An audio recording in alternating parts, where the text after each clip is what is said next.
រឿងផ្កាយតូចនិងក្មេងស្រីសប្បុរសកាលពីព្រេងនាយមានក្មេងស្រីតូចម្នាក់ឈ្មោះថាមាលាមាលានាងគឺជាក្មេងស្រីតូចម្នាក់ដែលមានចិត្តល្អនិងចូលចិត្តជួយអ្នកដទៃ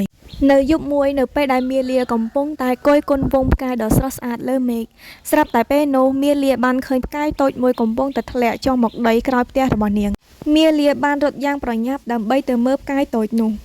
មាលាបានសួរទៅកាន់ផ្កាយតូចនោះយ៉ាងយកចិត្តទុកដាក់ថាតើឯងមិនអីទេឬផ្កាយតូចនោះក៏ឆ្លើយតបយ៉ាងទន់ភ្លន់ថា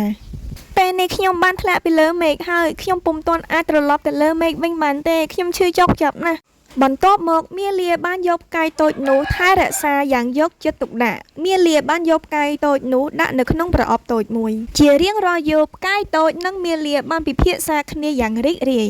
ផ្កាយតូចបានប្រាប់ពីរឿងដ៏អស្ចារ្យរបស់ព្រះច័ន្ទនិងពពកធ្វើឲ្យមាលាស្ដាប់ហើយគឺមានចិត្តសប្បាយជាខ្លាំងពី3ថ្ងៃបន្ទាប់មកផ្កាយតូចក៏ជាជំងឺសះស្បើយពេលនោះផ្កាយតូចបាននិយាយទៅកាន់មាលាថាពេលនេះខ្ញុំត្រូវត្រឡប់ទៅវិញហើយមាលាញញឹមទាំងសោកស្ដាយហើយផ្កាយតូចក៏បានហោះយឺតៗទៅលើមេឃ